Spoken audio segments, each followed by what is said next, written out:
Access naman tani mo sir, kita man siguro ka sa mga recorded videos na to before sir, no? Sa ato ang ah sa Google Classroom. Narito yung mga recording videos sir para in case nga nalimot na po ka on saan to siya, balikon lang to nimo. And again, pwede ra po kun mo pangutan on. Sige, ma'am. Ma'am, sa theoretical framework, ma'am ba? Yes sir. Kanang okay naman niya kung research ka ng dili siya 5 years ko andun, ma'am, no? Sige, okay raman sir. Kung wala lang siya kayo makitaan sir, ang sabi sa theoretical framework, pwede naman siya sir kuan, pwede man siya karaan kay actually we make exception sa theoretical framework. Pwede ra jud kaayo siya, bahalag ka nang maabot siya og mga 20 or mga 19 kapin, no? Kanang para sa to ako ang development theory by Butler nako is established in 1997. So pwede ra jud kaayo siya. Okay, pwede ra jud kaayo siya nimo gamiton as long as it is relevant sa imuhang study. So, ari na ta sa DGI, sir, no? Or we have like many names for it, no? We call it DGI or Data Gathering Instrument, or we call it Survey Questionnaire. But, with our questionnaire, we actually pattern it in our statement of the problem. So, for example, no? Like, what I have here, ang akong statement of the problem kay I have 3 domains, no? So, gusto na ko i-measure ang level of digital transformation in the hospitality industry in areas of technology, organization, environment. So, tulo ako ang domains or sub-variables, no? Technology, organization, environment. And then, sa organizational culture, tulo po Japan, no? The same domains, technology, organization, and environment. And then, lastly, on my third variable, service quality. So, I have also 3 domains or sub-variables, technology, organization, environment. So, I would take all of those elements kay mo na siya ang akong mga variables and sub-variables in my statement of the problem, and I will have to make questions that is relevant, so muna siya akong questionnaire or DGI, nga relevant sa katong na-mention nga mga variables sa ako ang statement of the problem. So, sir, since you are still in the midst of, working on chapter 1, and then, sa imong RRL, sir, kamusta? To ang chapter 2, nakaamat-amat na ka, sir? Balik pangita pa ko mga related juga nga mga kuan, ma'am. Sige lang. Pero wala na katong foreign o local, ma'am, no? Bali ang katong na ko. Oo, thematic analysis na lang ta, sir, based sa imong variables. Sige, ma'am. Pero kung sir, basta naan na tayo agi tomorrow, no? Ang matamat pa siya do pakita para ma-check na to. Sige, ma'am. Okay. So, diri sir, kanang as usual, no, since involved man pod ang demographics like ang age, sex, employment status, length of service, and educational attainment, part man pod siya nga akong i-measure pod sa study. So, pwede rin po nimo siya ibutang, no, diri. Pero sa, like for example sa ako, ma'am, kay Wala naka-statement ko junior high school, so wala lang iyang kuan. Wala lang, sir. Ang imo lang sir ibutang is ang name og ang economic kuan nila, sir. Like for example, kung but ang range sila ang range lang siguro sa income. Yeah, age of sex. Yes, sir. Pero kung kana sir, dili naman siya relevant sa kuan nimo sa kay kumabutang mo gud sa questionnaire good para sa nang age og sex, sir. Kanang meaning ana nga naapod siya appeal sa imong variables niya, wala man kay siya ana ka importance kay not unless if ginahan mo punan na para sa anak nga imo silang i-measure sa ilahang self-esteem ba to? Sakto ba ng self-esteem nila when classified according to age, sex, and level of income, then dungagan siya nato siya. So, pwede man, no, kung dungagan nato siya, magbutang siya ka ana sa imuhang demographics. So, sa ako amang good, i-classify po na ko kung variables according to their age, sex, employment status, educational attainment, and length of service. So, gi-appeal na lang po na ko siya diri. So, kung wala may classification. Excuse me, ma'am. Pero sa SOP, ma'am ba, sa question number 3, kay na-siya kuan. When classified? Family income. Ibutang siya ka, sir, og family income. Anak na lang, sir, when classified according to family income. Yeah, butangan na lang nimo siya. O, kung naay gender dira pod sir, butang lang pod. Nasa imong SOP naka-state when classified according to gender. Pero usara man ikakuan ma'am, ka question na may gender noon. Oo, sara siya ka-question, sir. Actually, pag tabulate na sa data, dira pa na nimo isaggregate ang ilang responses based on male and female. So, usara siya ka-questionnaire, sir, pero once kang mutali na ka sa responses, separate po nimo pila ka buk babae ning answer, pila ka buk lalaki. Dayon, imo pod silang i-classify kung kanang pila ka buk ang ning check sa kaning ani ang income. So, ikaw ang musat sa bracket sa ilang income. Bali may basihan na lang siguro ka ana from DTI baron or unsa jud basis jud nga unsa imuhang murag basihan jud nimo ba nga no mao ni siya ang bracket for income nila. Sige. Middle class, lower class nga na ba. So unsa man nga bracket ma-consider mo nga lower class or naa sa middle class. Sige. Okay. So, yung anak lang, sir, dayon pagkahuman, diba, sir, ang first na ko ang mga statement of the problem is, I want to identify the level of digital transformation in the areas of technology, environment, and organization. So, sa ako adiri, sir, naghimo ko og questionnaire, makita ra nimo, sir, ako lang sa i-zoom in, sir, ha? Okay. So, naghimo ko questionnaire, sir, nga targeted towards digital transformation. But, na siya specific questions nga focus on technology, pero na siya po digital transformation nga elements nga nakabutang per question, and then naapog ko organization nga questions po, but still related to digital transformation. Kaya ako, ang main variable is digital transformation. Pero akong sub-variables kay technology, organization, environment. Dayon ang sa environment, no? Sa environment nako, so kanang nagkuan pod ko og mga questions related to environment nga mo align pod siya sa digital transformation. So actually pwede taan ni kalantaw sa uban nga mga research papers, sir, nga kanang naanay mga nahimo nga questionnaire and then imura siyang i-enhance. Example, nakakita kag study nga related sa imuha. So, imura to siyang kwaon. Dayon, nataw ni mo ilahang questionnaire and then mo enhance ra ka of few questions dito nga mo fit sa imuha nga school. Pero kung wala kay makitaan, pwede ra ka mohimo from scratch. Actually, dako kay tabang ang AI ani, no? So, ako kanang dili man ako na ikakuan, pero dapat i-rephrase kay ang gihatag sa AI sa ko agi na rephrase ra pud nako.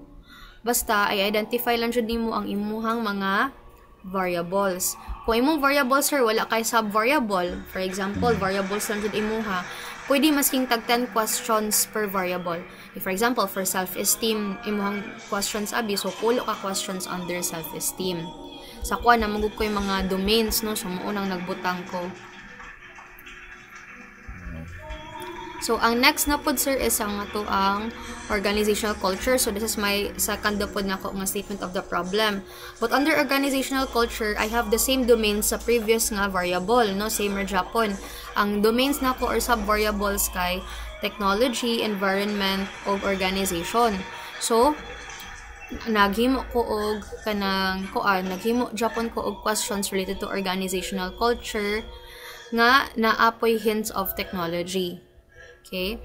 And then sa organization, so syempre organizational culture, mostly ako ang questions diri kay organizational culture man akong second variable and then ang sub-variable is also organization. So, yung ana ra. Actually, makahatag po ng AI, sir, kung mag-list down jud ka, but you have to rephrase it. Ganira nga type of questionnaire. Same goes with service quality, no? So, ang akong service quality nga variable, naghimo po kong questionnaire ana niya akong mga sub-variable kay technology, environment, and organization na Japon. But in here, mostly more on technology pero geared towards service quality or guest experiences, service quality. Kay para dapat aligned man gud siya. So ang questions ato, sir, aligned po siya sa variables. Kung imong questions is more about self-esteem, dapat self-esteem siya. Self-esteem and then dapat related to their socio-economic status nila. So kung wala man kay sub-variables like me, sir, no, nga pars nako nga tulo akong variables, no, digital transformation, organizational culture, service quality, tapos na-upload siya tag tulo ka domains each. Then i-divide na ako ang 15 questions into 5 questions for each of the smaller domains, no, or each of the sub-variables. Pero kung wala naman kay sub-variables, sir, kato lang mga main variables nimo himuan nimo questions. Pero para dili pod siya ing anak kanubo, kuan lang siguro tagpulo ka questions per variable nimo.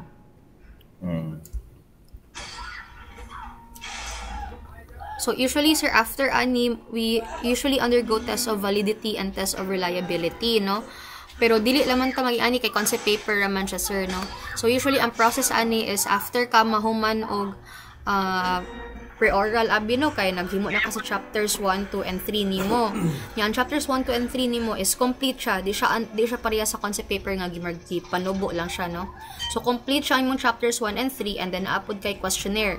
Once ka niagi na ka og pre-oral defense, and then pag human na-apply na nimo ang corrections ni panelist, no, moagi ka og test of validity. So although wala pa man ka ana nga parts, no, suryahan na lang puti ka sa test of validity na to. So sa test of validity, sir, una ni siya before the test of reliability, because before man gud ta mag-survey, dapat we have to know if the questions in our questionnaire can answer the questions in our SOP. Meaning, it's valid, no? It intends to measure what it measures. Like, ang purpose mo sa validity, kung sa ano pa na siya, para sa nang, kung walay validity mo ang questionnaire, sir, mura nagug kag mo measure ka og weight, pero imong gigamit kay ruler, no? So dili siya appropriate tool, 'di ba? So dapat i-make sure na to nga ang appropriate tool ato ang himuon para ma-answer niya ang question sa ato ang SOP. So mo na purpose sa test of validity.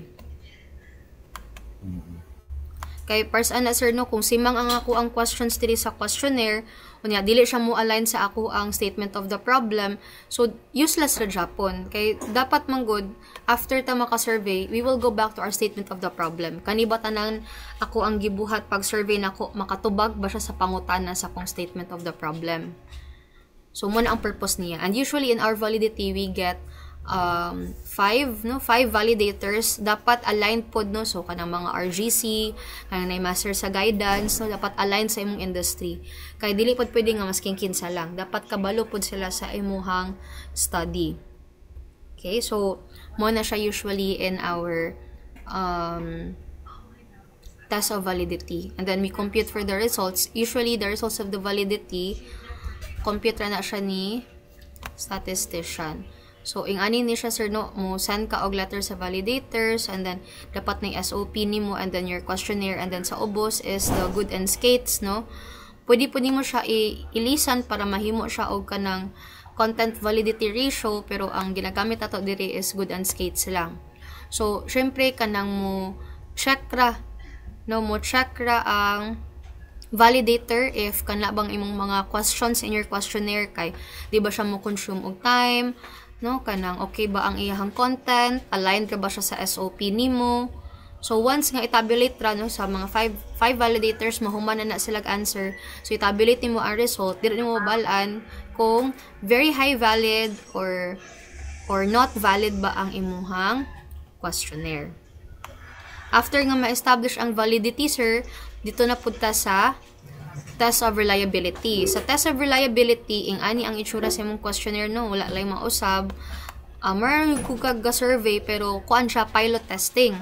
Meaning, mukuha ka og respondents, kung ning naingon sa other students din ako. So, mukuha kag respondents outside from your original pool of intended respondents. So, di ba, imong mga respondents, sir, kay inyong mga junior high school students sa Sipaway. Mo na imuhang mga respondents. Kung mag-test of reliability ka, dapat imong kwaon kay mga junior high school students sa Hulyo or sa Tanyon, no? Or sa Hulyo lang, anong parehas ninyo nga ka ng public school, no? Kaya nga naman, since test of reliability man siya, sir, we will only want to establish if there is consistency of your respondents. Dili ta mo kuha og respondents for our pilot testing from our original nga assigned respondents. Katod yung walay labot ra, katong dili part sa tuang respondents sa tuang kwaon. So, pwede siya sa mga junior high school students sa Hulyo, or muagto ba ka dito sa Calatrava nga nga high school dito ka mo conduct og reliability. So pila ka buok estudyante imong kwaon? Only 30. Kaya ang purpose sa reliability is if consistent ra ba. Mabalaan man gud na sir kay once nga mag-pilot testing ka, if daghan gani ang like majority abi mo answer og strongly agree or majority mo answer og strongly disagree. Dili siya ingon nga 50-50 nga 50 ning answer og strongly agree, 50 ning answer og strongly disagree. So meaning ana there is no consistency of the responses, meaning ana confused ang imuhang mga respondents sa imong questions kay the structure itself libog kay sila wala sila kasabot. So mao na siya nga dapat magpa-pilot testing jud ta. Ang validity, ang first one katong 5 validators, 5 experts in their field, that is intended to make sure nga if imong questionnaire ba is valid ba ang questions niya, it measures what it intends to measure. Then, ang test of reliability is more on consistency, no? Meaning, makasabot ba sila sa imong questions, no? Dili ba siya libog ang structure po niya? Mag-pilot test ka, mura ka og kanang trial lang good to see if successful ba ang imuhang pag-data gathering. So, once nga favorable or okay man ang results sa imong test of reliability and also sa imong validity, meaning highly valid po siya, you can now proceed with your actual survey. Dito na ka mag-survey sa imuhang respondents na jud sa Sipaway. Okay? So, nakasabot ra sir sa ato ang process sa pag-conduct og paghimo og DGI, pag-conduct og test of validity, pag-conduct og test of validity. Yes, ma'am. Okay. So, muna siya sir ha, kanang ang imuha ka rin, di ba sir, no, is na kay theoretical framework, na kay SOP. Anam-anam lang to sir, kay gamay raman ang 14 pages, no, anam-anam mo na siya na to og sulat, kay, again, no, check po sa ako from time to time, kay, if dili ganit ta mahuman tomorrow, pwede ra pod na to na siya ma-extend next week. Although wala ko next week, magsulat ra Japon ka sir, no? So, every time nga naa kay free time, igahin jud na siya kay until jud ta December 14. And dapat maka-present na ka sa imong complete concept paper ana, no? Nya dili man pwede nga mag-cramming ta kay kung mag-cramming ta, that also affects the quality of our paper. Okay, so although busy man jud tan daghang kay activities pud sa school, gay na lang jud nag time sir kung naatay free time, ato lang jud ang paspasan kay until jud ta December 14. Bali sa December 14 na ako i-present, ma'am. Yes, December 14 ni ma-present. No need to place it in a PowerPoint, just a complete 14 pages of your complete concept paper, no? Chapters 1 to 3 with your DGI or with your questionnaire. Okay? Kay hapit as sir no karon yan next week 7 na 2 weeks na lang. So kung ano na lang nato nin siya, ato na lang siya ning paspasan. So kay kuan man ni siya sir, nagsabot namin ni sister basta dili siya makumpleto, you have to retake the subject again, no nya. Syempre sayang po kayo ang bayad, di ba? So at least kung maka-submit ka sa paper, anyway I will provide feedback. Dili man jud kinahanglan sir nga you will be obsessed with making sure nga wala jud siya corrections. Inevitable man jud na sir nga naa jud siya corrections. Okay? Kay wala man jud na kaso because in research writing it is a process man jud siya, no, kanang relearn unlearning process. Maski ako gani sir no, ako permi ko ma-stock up sa karon sa kong dissertation, permi ko ma-stock up sa ako ang validity kay la magsigig ilis-ilis og kuan questionnaire, magsigig usab-usab niya ma-frustrate ko, no, kay syempre kanang although I know how to make a research paper pero lahi man pud ang gusto pud sa ako ang mga like sa advisor, sa panelist. So igo ra jud ko mo revise, no, dilan jud ko mawad-an og pag-una halos mo rin paglaom, no, or kanang ma-frustrate ta pero ingana man jud na siya sir. That's pretty normal jud in research. So patience lang jud na siya, the discipline, endurance lang jud nga bahalag lisod, ipadayon jud siya nato kay syempre this is quite challenging because we are doing it all by ourselves, no, wala tay kauban maghimo ani. So kuan lang jud, no, kanang discipline sa time, endurance lang jud, no, og kanang perseverance nya, kanang bahalag na ay mga safe wala man ay kaso kay again normal lang jud na siya sir. Kung na ay mga concerns or mga kanang problema sa paper, usbon mo make ra kog comments, no. So once I will make comments, revise na pod nimo siya, submit na pod, no. So once isubmit mo sir, at least ang purpose mong good nga when I make comments is to help improve the paper. So once ma-improve imong paper, the more na siya nga less og mistakes, no? Kay kung mag-research writing na jud ka sir, no, after your compre, ang anak mo gunang process sa imong advisor na sila consultation, although dili na ko actually kung ang advisor di na magklase ana, igo na jud kaniya ana tagaan og assignments nga himo kag chapter 1 ya, next week i-check na ko na kung kompleto nya, after ana mag-counseling ra na siya kung unsay mga need i-improve nimo sa imong paper. So once nga ingana na pod himo na pod ka, sulat na pod ka, dayon mag counseling na pod mo the next na pod nga ko or advising the rather, no, nanay mag-comment ang dayon imong advisor na pod sa imong paper, no. So nakana siya sir is dili ta kanang mo share lang ko daan, no. Syempre padulong na po ka sa research writing after your compre, kay kani siya subject naman ni siya, lahi jud tong actual research writing. So after your compre, once you pass your compre, mag research writing na ka, usually sir, you have to expect nga your advisor will not be there for you all the time, no. Iksa ko usahay tag 2 months pa before mo reply, masing kuliton pa na ako kong advisor, no. So ikaw na jud anak mo work on your own. So mo na siya, that's why I was mentioning kanang sa discipline nga part, no, kay usually kanang ako na lang, no, sometimes ako na lang muhimo, no, masabit ra ko niya, maghulat na pud ko kanon sa siya makatag na ko balik. So ingana ra jud na siya ang ato ang research process. Okay. Ako nang i-try nga mahuman ko this week, ma'am, para Sige, corrections sir. nila. Sige sir.